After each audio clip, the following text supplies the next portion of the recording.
Hey everyone, and welcome to Cozying Up with the Clear Cut, where we get up close and personal with women that inspire us. I'm super excited to sit down with Sixtine. She is a model and body neutrality advocate.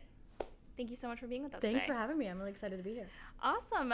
So you were in this year's Sports Illustrated swimsuit edition. Congratulations. Thank you. What was that experience like? Yeah. Truly one of the most insane experiences of my life. It all happened so fast too. I did a self-tape for it, completely forgot I did it because I was like, it's Sports Illustrated. There's no way that's going anywhere. And then a month later, my agent was calling me and was like, listen, she really likes you. You're doing a Zoom call. If you get it, it shoots on your birthday. And I was like, oh my God, I need to cancel my birthday party. Yeah. So it was all very fast. And I did end up shooting on my birthday in Dominica. So it was amazing. I mean, what a better birthday to have. No, literally, turning 25 on the beach, shooting my biggest job ever. I was like, cool, I don't know how I go up from here. Yeah. That's amazing. So how did you get into modeling? Did you always know that's what you wanted to do growing up? I did. As a young kid, my sister and I both wanted to be in the industry. We did a mix of modeling and acting. We literally Googled modeling classes around us and made my mom drive us to Dallas every weekend to do workshops and random little classes. And then from there, we both started just shooting with random photographers we could find in our area while we were still in the Fort Worth, Dallas area. And then when I moved to New York when I was 18, I did freelance for a while and then signed to my first agency, I think in 2018. So it's been a long time coming. And my sister ended up going the acting route and I went the modeling route. But yeah, we both started very young. And you were born in Belgium? I was, yes. I'm half Belgian. Are you really? Yeah, my dad's from Antwerp. So oh, that's so fun. You don't meet a lot of other Belgians. People are always like, I've never met a Belgian. I'm like, we don't leave. If a country was small town vibes, it would be Belgium. Yeah, it's a super tiny country. Yeah. So what made your family move to Texas? So my mom was a study abroad student when she was 18 and did a year of high school in Texas, the most random place ever. And she just loved the state so much she always wanted to move back. And then my dad's company made it possible. So when I was 3, they packed up all of us. There was my 3 siblings and I, and we all moved to Texas. And the more, people are always like, how did you go from Belgium to Texas? And the more time I spend in Europe, the more I'm like, I get it. They went from a tiny that nobody ever leaves, and it's cold and it's raining and it's small, everything's small, and then you go somewhere where you're like, I just want space and heat and sunshine, and that's Texas. So do you speak French or Flemish? I speak French. Oh, awesome. Yeah, my dad speaks French too. Yeah, do you ever go Flemish? back? I'm like, no, just French. Yeah, I do every couple of years or so. My whole family's still there, my grandparents, aunts, uncles, that kind of thing. Nice. But we don't go as often as I'd wish. Nice. Well, it's a good excuse. So, what is your favorite part about modeling? I think my favorite part about modeling is all the people I get to meet and the new experiences I get all the time. I've always been someone who I'm like, I don't like doing the same thing every day. I like switching it up, meeting new people, shooting with different brands. And I always say my favorite part of the day is usually the makeup chair the first hour or two of the day, because you meet someone for the first time and within 20 minutes you're just shooting the shit the whole time and talking about all the drama and everything. I love the makeup artist chair. It's always so many fun stories you get to swap, and you get to meet other people and hear their stories. So just all the people I get to meet. I'm sure you get to work with some of the same people over and over again. Definitely. Sometimes it's just a whole new staff, and every now and then it's a repeat. For example, when I work with Aerie, they're based in Pittsburgh, and it's always the same team because they just do it at their headquarters.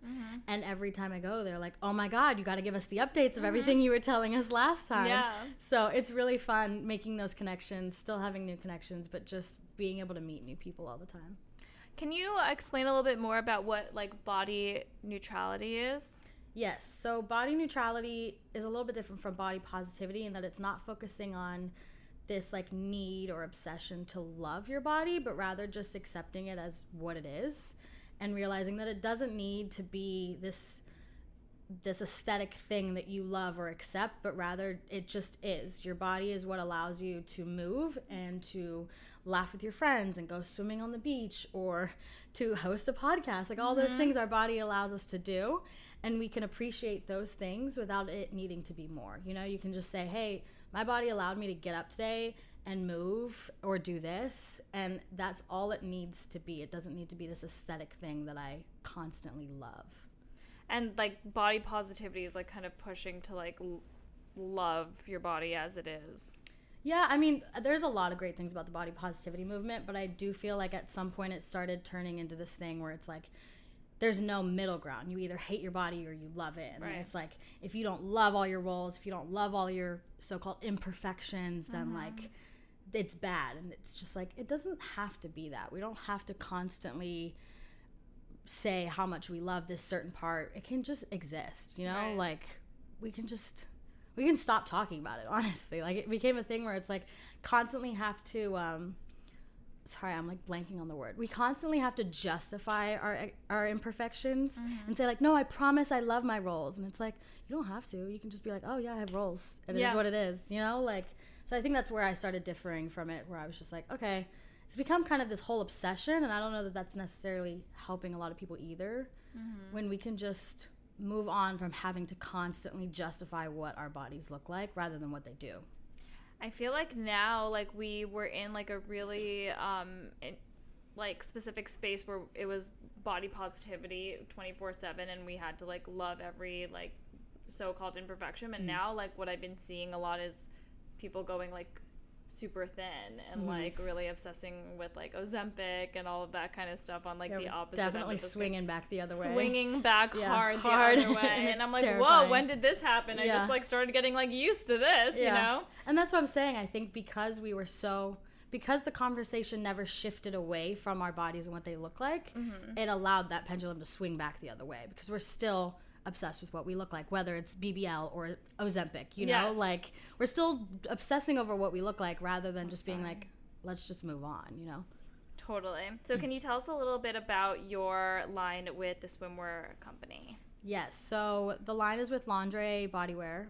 They're a swimsuit company that focuses on sustainability and inclusivity. So all of their swimsuits are made from recycled plastic water bottles, which is really cool. And most of their sizes go up to 3, 4, 5XL even. And I had worked with them previously as a model, as well as a couple of like brand deals on the side. And they reached out to me last fall and they said, hey, what if we designed a swimsuit together? And since swimsuits are kind of my whole bit with the swimsuit series on TikTok, I was like, yes, absolutely. Like it was always something I had wanted to do, but really wanted to do it with a company that had shared values and morals. And so when they reached out, I was like, absolutely perfect. Let's do it. And the collection came out even better than I could have imagined. Do you have goals in like designing more in the future, or having like your own line one day? I think, yeah, one day it would be really fun to have my own line. The whole process of designing it with them was so much fun. Obviously, it was a lot easier doing it with them because they take care of all of the hard stuff. But I think one day it would be a really fun challenge for myself to just create my entire line from start to finish. Yeah, definitely. And I think it's definitely something possible.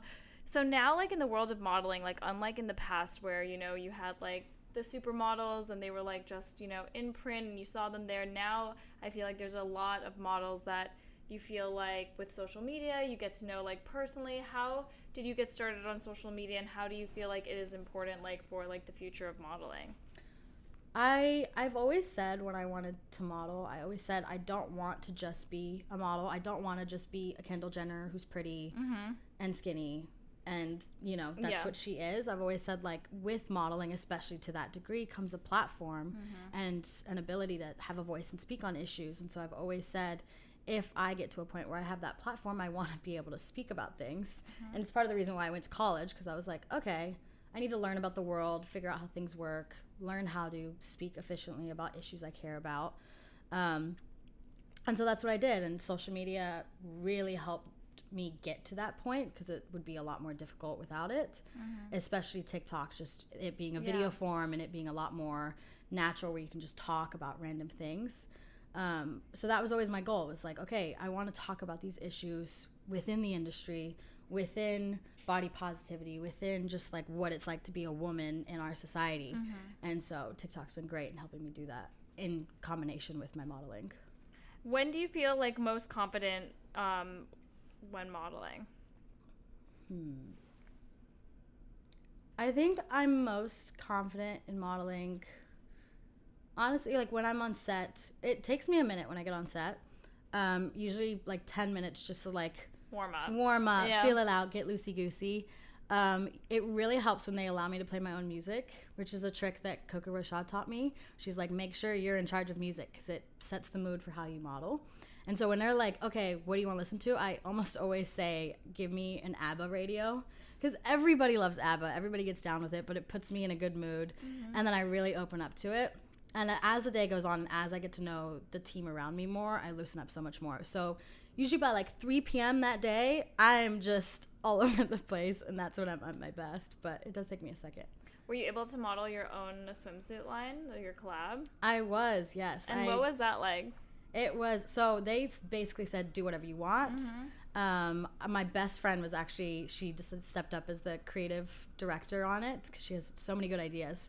And so we got a bunch of models from my mother agency. They volunteered to come and shoot with us. So it was just, I think, 8 of us girls shooting in a studio. We got a woman photographer as well, and we all just had a blast with it. It was just like, let's have fun, let's be ourselves. You know, all the girls got to pick out what kind of swimsuit they wanted, what made them feel good. And then it was a mix of group shots, some of their own solos, some of me, and the whole thing was very like heavenly, ethereal kind of vibes. So it was so much fun shooting. That must be awesome. Such a cool experience to be like the designer and the creative director and the model with all of your friends. It was fun. Yeah, especially having like my best friend helping me do it. It was a good experience. That's awesome. How do you best like emphasize, you know, confidence, body neutrality on social media or to your followers, or like what is like the message that you want to get across, like, and how do you do that best on social media? I think my message over time has shifted a little bit. I think I started off really doing a lot of content where I was talking about my body and where I used to be with it and my experience with eating issues, and just being present and like pointing out like, hey, like, look, my stomach's not flat, even though from some angles it looks like it, and that's totally fine. And for the longest time, I focused on that, and people really resonated with that, and that was great. And it truly helped me get to a place where I was comfortable with it, too. I feel like at first I was kind of doing, like, a fake it till you make it kind of thing, you know, where I was like, I don't know if I'm comfortable posting this on the internet, but I'm going to do it anyways, because it's easy for me to pretend like it's a fake audience when you do TikTok. And then over time, I kind of got to a point where I was like, okay, I'm tired of talking about my body. Like, it's great. It's helping people. It's helping myself. But it's also a little bit limiting because I am so much more than my body, as we all are.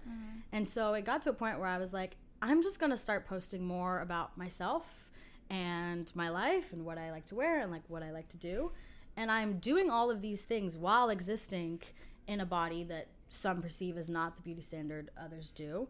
But my whole message started becoming like, hey, I just want to exist as this person.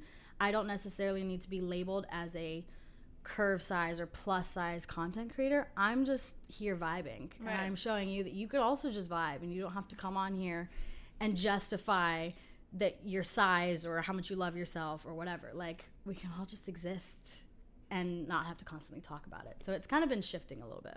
Do you ever feel pressure because like as you like grow your audience, have your community, there's like new people, and you always have to be like creating like new interesting content, like pressure to always be like creating or having like something interesting to say, or you know?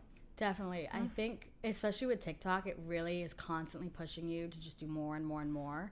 And there was a time where I was posting every day, if not 2 times a day, and that's exhausting. No, it's posting exhausting. That much content. Yeah, it really is. And then you feel like if you forget to post, you're like, oh my god, my views are gonna go down. It's a lot, honestly. and you have to be creative all the time. It's a lot of ideas. Yeah, so that's like on top of like your actual like profession and job, to be like constantly creative and creating. Yeah, I always say too, like even scrolling on TikTok isn't enjoyable anymore. Yeah. Because I'm scrolling with the mindset of like, what can I use next? What sound can I use? What video idea could I have next?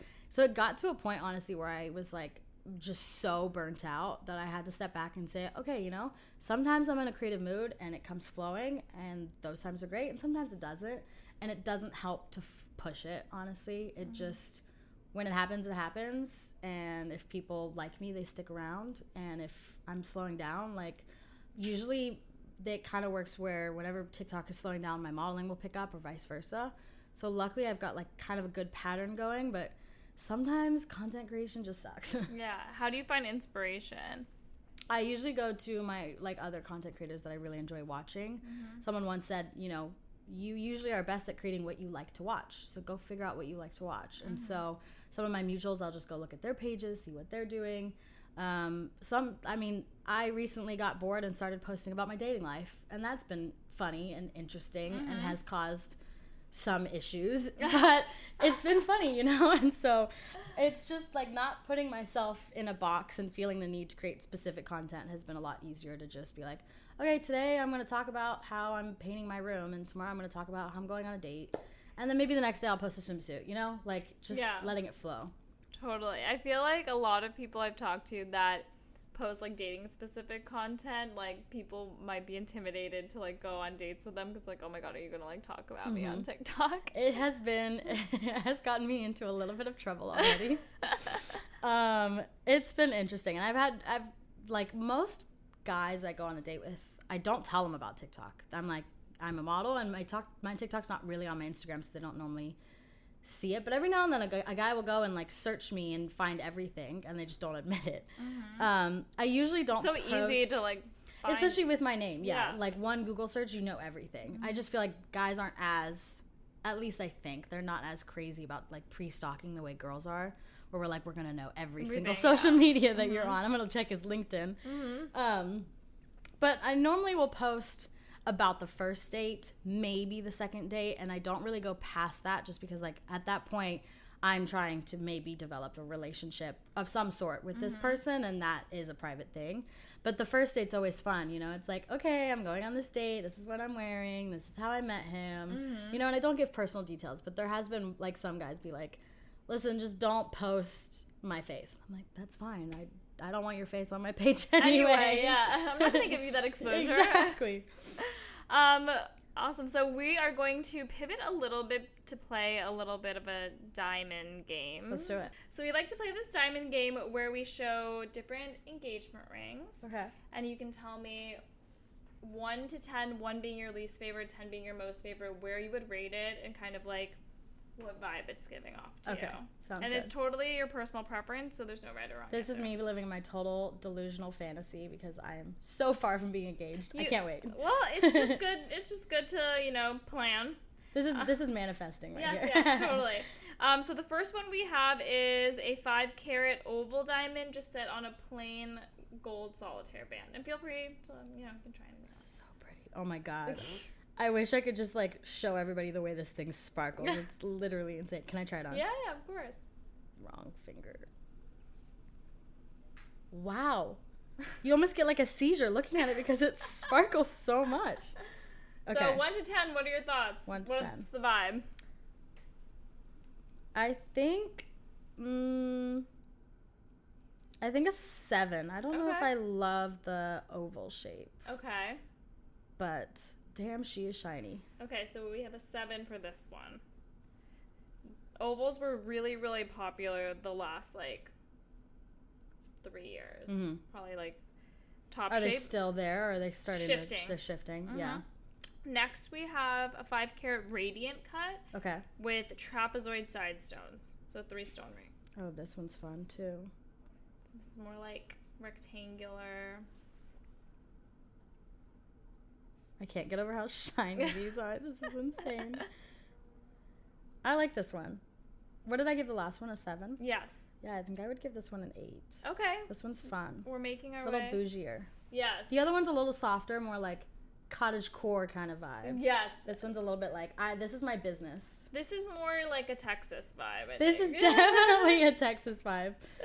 Big southern hair kind of vibe. Okay, this one is a 5-carat emerald cut set with tapered baguettes. Okay. This one's super simple. And you can see, like, the faceting pattern is different, so it's a little less sparkly. Definitely. I don't know. This one's not giving me much. She's cute, but I think I prefer the Texas vibes. Yeah. Which is funny because subtle. I'm so like not a Texas girl. Like I Yeah. moved to New York when I was 18, but sometimes I'm like, okay, I kind of like the big. Yeah. The big circle. So we have a 7 and 8. What's this one? This one's a 5. Okay. We can do better. Okay. Hopefully this last one. Last but not least, we have a 4.5 carat old European cut. So it's an antique diamond set in an antique platinum ring. Yeah, you saved the best for last. You think so? Yeah, this one's so pretty. I like the antique vibes. Yeah. So I love them because they're one of a kind. They're kind of charming. Mm-hmm. This one's super pretty. This one's like get married in a castle in the south of France kind of vibe. Yes. Yeah. See, I may be Texan, but I'm European to my core. Yeah, this one's a 10. I like this one the best. 10? Yeah. Woo! This one's so pretty. Last one's the best one. Awesome. Thank you so much for playing. Of course. I love playing with diamonds. I love jewelry in particular just because I feel like it has like a special meaning a lot of times. Do you have like any particular pieces that are like extra sentimental or special to you? I have a jewel from my sister that she gave to me actually when I turned 18 and I was moving to New York. She's like 18 months behind me, so we're very close in age. Wow. She's like a year behind me in school kind of thing. And so we had really gotten close my last year in Texas, and so me leaving was kind of a big deal. So she got me this ring that I ended up actually later turning into a necklace because it was like a chain ring and it would just always fall off. So I ended up later taking the gem from it and turning it into a necklace. It's like this beautiful little stone from Tiffany's. Nice. It was the first nice piece of jewelry I ever owned. And I still have the card of my sister saying like, we may be like 1,700 miles away from each other, but you're always going to be my best friend. Aww. So that's my favorite piece of jewelry. I love that. That's so sweet. And I love like the meaning behind it because when you look at it, you'll like think of your sister. Yep. It's my favorite. So what are your, aspirations and goals in your career in the next, let's say, 5-10 years if we're like manifesting for the future? That is a great question that I am trying to figure out. And it's okay if you don't have the answer. That's been the number one question I've been asked since Sports Illustrated. It's like, okay, well, now what? And I'm like, I don't know. I didn't think Sports Illustrated was like, that was one of those 5-10 year, let's manifest it, that would be crazy kind of goals. And now it's just right here in my lap. And I was like, oh, okay, now I got to figure out next steps. We talked about like a swimwear collection. That would obviously be amazing. I really just want to continue what I'm doing. I love what I'm doing. I love where I'm at in life. I like the flexibility I have. I like that I have a platform and I can discuss issues. And I have really amazing followers and supporters who are kind to me and nice and don't make me feel like I have to do things or owe them a certain thing. I really don't get hate comments. Like, I'm at a really good place right now with just like all the support I receive. So that's been awesome. Obviously, I want to keep taking my modeling to the next level, work with bigger clients, more like luxury brands would be awesome. I want to be signed internationally eventually, but they still are they're a bit iffy about size and weight when we're talking about abroad. So we'll see. Nothing is impossible. So right now I'm just open to whatever falls in my lap. And so what are your, favorite parts of your platform, and what are some things that you wish were different or you could help change? I think my favorite part of the platform has kind of what I was saying. It's allowed me to have a voice and allowed me to talk about issues that are really important to me. And your support system. And my support system, of course. Like, I would not have done any of this. I wouldn't have even had Sports Illustrated without my platform. So that's truly been the best part. And getting all the messages that I do and seeing all the comments, like, it really means the world to me. I think the worst part of the platform is probably what I was saying, and that there's just this constant stress of endless creation that just never stops. And it's a little bit tricky. Like, when you have a 9-to-5, you go to the job, you do the job, and then you come home and you're done with the job, usually, in a perfect world. With content creation, it kind of just feels like sometimes it doesn't feel like it ever has an end to it or a stop. You could always be looking for new ideas. You could always be shooting more content. You could always be scrolling or looking for sounds or networking. Like, it just sometimes feels like it never ends. I don't ever get to come home and close my laptop kind of vibe. And I've gotten to a place where I'm better at being like, okay, I have set hours that I'm going to do work and I'm only going to do it then. But sometimes it just is like, I feel like this never ends. And I feel like, even like, for example, when I went to Italy last summer, that was supposed to be like my vacation. But of course you're in Italy. You have to capture it. You have to get the content. And so it's just this weird middle ground of like, I want to capture the life I'm living and take photos and videos and share it with people. But also, when do you just turn off and relax? So I think that's the hardest part about this job. What do you do? Like, do you have any practices for like wellness, like mental, physical, like just wellness in general that helps you like decompress? My like go-to like self-care thing where I decompress and relax is quite honestly going out with my friends, which, you know, most people are like, no, a night in, you know, take a bath. I'm the opposite.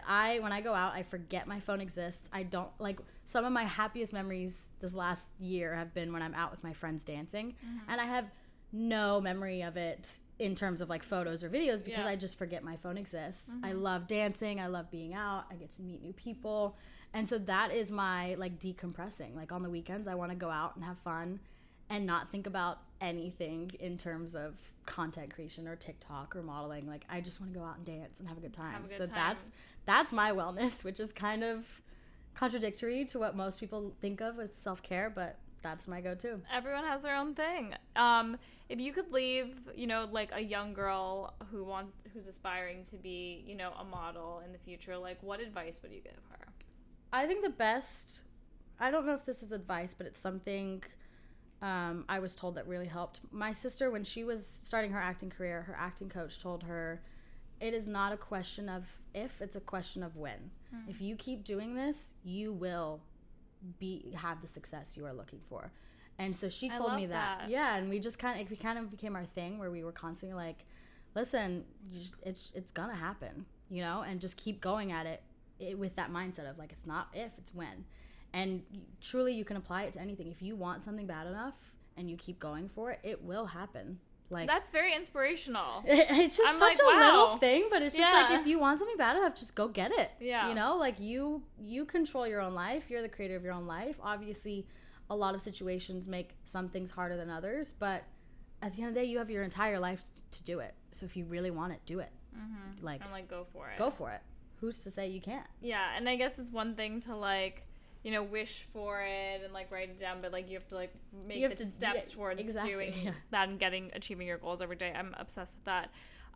So where can people follow you, see what's next, what's going on with you, all of that good stuff? Yeah, most of my stuff's on TikTok. It's just at Sixtine. I'm so lucky it's just my first name. Yes, you can grab that hand. I grabbed that. I think I honestly accidentally signed up for like a Musical.ly account years ago. Because when I finally got on TikTok during the pandemic, I was like, wait, I already have an account and it's just my first name? Like, okay, slay. Yeah. And it's been great because it separates me from my sister a little bit. I love my sister, but I didn't want my fame to be associated with hers. So that's been great. My Instagram is my full name, Sixtine Rouyre. Other than that, you can find me in a magazine stand, which is very exciting. So exciting. But they're out now, right? They are out now, yeah. Oh, do you have like 1 million copies at home? Yeah, and like my friends are always like, can you sign it? And I'm like, sure. Actually, this next week, my friend had the idea. She was like, let's print it on a t-shirt and go bar hopping, and we all have t-shirts with your photo on it. You have to do that. And so I ordered the shirts. They are currently sitting in my apartment. I feel like such a narcissist with a bunch of shirts in my photo all on your friends are gonna be wearing but next week we're gonna go bar hopping in the shirts. So it's a great conversation starter. I think so too. They're like, why y'all all wearing like this naked girl on your shirt? So, and it's the photo it's a photo of me in like this just giant leaf swimsuit, so it's a really funny looking swimsuit too. So that's what I'm doing next week. Oh my god. Well, I'll follow along and see. Yeah, I'll definitely be posting about it. I'll be posting about it for sure. Awesome. Well, thank you so much for joining us today. It was Thanks great for having to meet me. you. Yeah, this was so fun chatting. I'm Olivia Landau, founder of The Clear Cut, and you just listened to Cozying Up, where we feature women that inspire us. You can tune into episodes wherever you listen to your favorite shows and find us on social media at The Clear Cut.